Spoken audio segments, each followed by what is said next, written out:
Hi friends, welcome to GSWS. మనం ఈ వీడియోలో అసలు ప్రధానమంత్రి ఆవాస్ యోజన పిఎంఏవై 2.0 అంటే ఏమిటి, వాటి యొక్క ఎలిజిబిలిటీ క్రైటీరియా ఏంటి, ఏమేమి డాక్యుమెంట్స్ కావాలి, ఎలా అప్లై చేయాలి అనేది మనం ఈ వీడియో ద్వారా తెలుసుకుందాం. ప్రధానమంత్రి ఆవాస్ యోజన అంటే సొంత భూమి కలిగి లేదా సొంత భూమి లేని వారు ఇల్లు కట్టుకోవాలనుకుంటే వారికి కేంద్ర ప్రభుత్వం ప్రవేశపెట్టిన ఈ ప్రధానమంత్రి ఆవాస్ యోజన పిఎంఏవై 2.0 గ్రామీణ హౌసింగ్ స్కీమ్ ద్వారా 2,50,000 అమౌంట్ అనేది ఆర్థిక సహాయం అనేది కేంద్ర ప్రభుత్వం అందిస్తుంది. ఎటువంటి భూమి లేకుండా ఇల్లు కట్టుకోవాలనుకునేవారు దరఖాస్తు చేసుకున్నట్లయితే దరఖాస్తులన్నీ రాష్ట్ర ప్రభుత్వం వద్ద ఉంటాయి.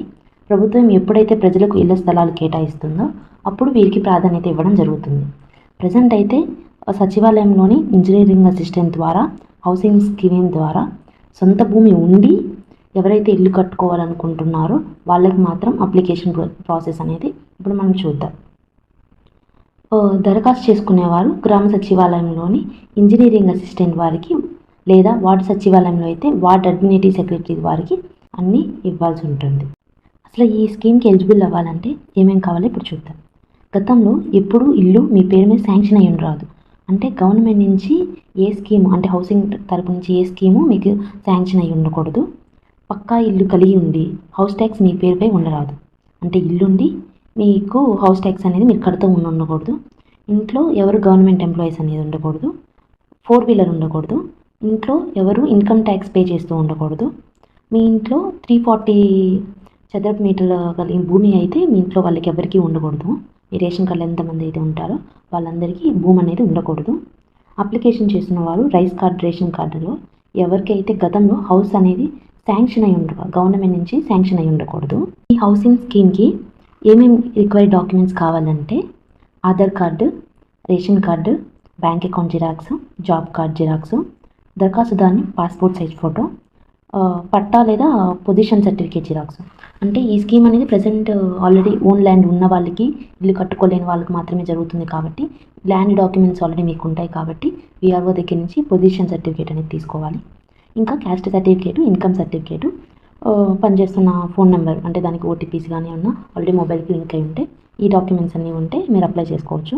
ప్రజెంట్ అయితే March 20 లోపల లాస్ట్ డేట్ అయిపోయిందని చెప్పారు. కానీ లాగిన్లో అయితే ఇంకా అప్లై చేయడానికి అయితే ఉంది. ఇప్పటికి కూడా రన్నింగ్లో ఉంది. మీరు ఒకవేళ కావాలనుకుంటే అప్లై చేసుకోండి. దీన్ని మనం ఎలా అప్లై చేసుకోవాలంటే ఈ స్కీమ్కి దరఖాస్తు చేస్తున్నవారు ఈ పథకానికి అసలు అర్హులా కాదా అనేది తెలుసుకోవడానికి ముందుగా మీ సచివాలయంలోని ఇంజనీరింగ్ అసిస్టెంట్ లేదా వార్డ్ అడ్మినిస్ట్రేటివ్ సెక్రటరీ వారిని కాంటాక్ట్ అయితే వారు మీ యొక్క ఆధార్ నెంబర్ మరియు మీ యొక్క రేషన్ కార్డ్ నెంబర్ని బెనిఫిషరీ సెట్లో చెక్ చేస్తారు. మీరు అసలు ఎలిజిబులా కాదా అని చెక్ చేస్తారు. తర్వాత మీరు ఎలిజిబుల్ అయితే అప్పుడు అప్లికేషన్ అనేది కలెక్ట్ చేసుకొని వెంటనే అప్లై చేసేస్తారు. దీనికి పెద్ద ఎక్కువ టైం ఏం పట్టదు. దీని ప్రొసీజర్ ఎలా అప్లై చేయాలి, ఏమేమి కావాలనేది అవి కూడా నేను ఈ వీడియోలో పెడుతున్నాను, ఒకసారి చూడండి. ఈ ప్రధానమంత్రి ఆవాస్ యోజన స్కీమ్ కింద మొత్తం 4 విడతల్లో ప్రభుత్వం నుండి మొత్తం ఈ పథకం ద్వారా లబ్ధిదారులకు 2,50,000 నగదు అందుతుంది. ఆ నగదు ఎప్పుడు అందుతుంది, ఎలా అందుతుంది అంటే ఫస్ట్ స్టేజ్ 1 పునాదులకి ఏంటంటే అప్లికేషన్ చేసి శాంక్షన్ అయినాక వారి భూమిలో వాళ్ళు ఇల్లు కట్టడం ప్రారంభించిన తర్వాత పునాదులు పూర్తయిన తర్వాత సంబంధిత ఇంజనీరింగ్ అసిస్టెంట్ని కలిసి వారికి విషయాన్ని అది చెప్తే వాళ్ళు మీ ఇంటికి వచ్చి జియో ట్యాగింగ్ ద్వారా పునాదుల వద్ద ఆ లబ్ధిదారులతో పాటు లొకేషన్ క్యాప్చర్ చేసి వాళ్ళు ఎంబుక్లో రికార్డ్ చేస్తారు. అది అప్లోడ్ చేస్తారు ఫోటో అని. ఏఈ గారికి, డిఈ గారికి, అంటే అసిస్టెంట్ ఇంజనీరు, డిప్యూటీ ఇంజనీర్ వారికి ఫార్వర్డ్ చేస్తారు. వాళ్ళు ఒక వారం రోజుల లోపలే అప్రూవల్ ఇచ్చేసేసి ఆ సంబంధిత లబ్ధిదారులకు ఎవరి పేరు మీద అయితే ఉందో వాళ్ళకి దరఖాస్తు చేశారో వాళ్ళకి ఆధార్కి లింక్ అయినటువంటి బ్యాంక్ ఖాతాలో అక్షరాల 70,000 రూపాయలు అనేది క్రెడిట్ అయిపోతుంది 1 వీక్ లోపలే. అన్ని అప్రూవల్స్ అన్నీ అయిపోతాయి.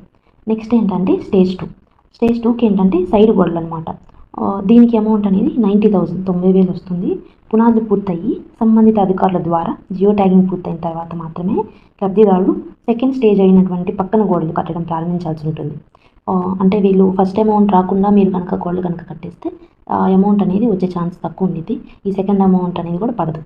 ఈ ఫస్ట్ స్టేజ్ డబ్బులు పడిన తర్వాత సెకండ్ స్టేజ్ ప్రొసీజర్ అనేది స్టార్ట్ చేసుకోవాలి.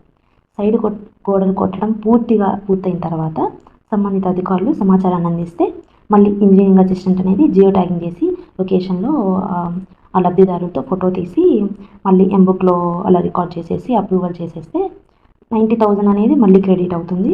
స్టేజ్ 3 స్లాబ్ అనమాట. ఈ స్లాబ్కి ఎంత అమౌంట్ వస్తుందంటే గవర్నమెంట్ నుంచి 40,000 వస్తుంది. ఈ స్లాబ్ వేయడం అనేది ఎప్పుడైతే పునాదులు మరి సైడ్ గోళ్ళు జియో ట్యాగింగ్ అనేది పూర్తయిపోయి దానికి తగ్గ అమౌంట్ అనేది మీకు క్రెడిట్ అవుతుందో అప్పుడు మాత్రమే మొదలు పెడితే మంచిది. ఎందుకంటే లేకపోతే అమౌంట్ అనేది క్రెడిట్ అవ్వకపోతే మీకు అమౌంట్ పడడం అనేది కష్టం అవుతుంది. అప్లికేషన్ అనేది కూడా రిజెక్ట్ అయిపోతుంది. స్లాబ్ వేయడం పూర్తయిన తర్వాత సంబంధిత అధికారులకు విషయాన్ని తెలియజేసి సేమ్ మళ్ళీ క్యాప్చర్ ఫోటో చేసేసి లొకేషన్ జియో ట్యాగింగ్ అన్ని క్యాప్చర్ చేసేసి వాళ్ళు ఎంబుక్లో రికార్డ్ చేసేసి అది ఇంజనీరింగ్ అసిస్టెంట్ అనేది ఫార్వర్డ్ చేస్తూ ఉంటారు. వాళ్ళు అన్ని లాగిన్స్ అప్రూవల్ అయిపోతే 40,000 అనేది క్రెడిట్ అయిపోతుంది మీకు. ఇప్పటివరకు మీకు ఈ అమౌంట్ అన్నిటితో కలిపితే 2,20,000 అనేది అవుతుంది. నెక్స్ట్ స్టేజ్ 4 ఏంటంటే స్టేజ్ కన్వర్షన్. ఇల్లు కట్టే పూర్తి ప్రాసెస్లో ఆ కుటుంబానికి సంబంధించి గ్రామీణ ఉపాధి హామీ పథకం ద్వారా ఏవైతే సంవత్సరంలో ఉన్నటువంటి 90 రోజు పని దినాలకు గాను జాబ్ కార్డులకు వెళ్తే వాళ్ళు ఉంటారు కదా, ఆ అమౌంట్ అనేది 30,000 అనేది జాబ్ కార్డు నుంచి సెంట్రల్ గవర్నమెంట్ అనేది రిలీజ్ చేస్తుంది. ఈ ఇలా జాబ్ కార్డు కనుక ఎవరికైనా లేకపోతే ఈ 30,000 అమౌంట్ అనేది పడదు. ఒకవేళ మీకు జాబ్ కార్డు లేకుండా కూడా ఈ హౌసింగ్ స్కీమ్కి అప్లై చేసి ఉంటే ఈ 30,000 అనేది అమౌంట్ పడదు. ఒకవేళ జాబ్ కార్డు ఉంటే మాత్రం మీకు ఈ అమౌంట్ కూడా విడతల వారీగా అలాగా క్రెడిట్ అవుతుంది. నెక్స్ట్ అసలు ఈ స్కీము ప్రధానమంత్రి ఆవాస్ యోజన పథకం అనేది స్టేటస్ అనేది మనం కూడా మన లబ్ధిదారులు అనేది సొంతంగా మన ఫోన్లోనే ఎప్పటికప్పుడు ఆన్లైన్లో అంటే ఎవరి దగ్గర ఉన్నది, ఎవరి దగ్గర అప్రూవల్ ఉంది అనేది మనం చూసుకోవచ్చు.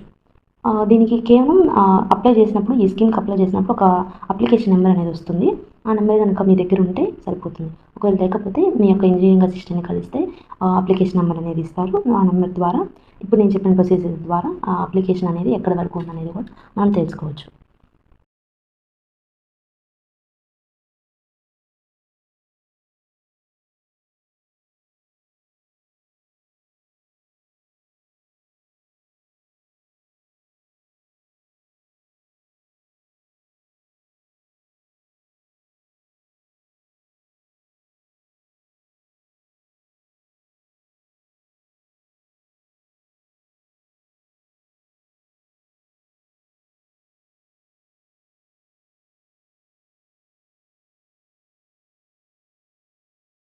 ఈ వీడియో మీకు నచ్చినట్లయితే please like, share and subscribe my channel. Thank you for watching.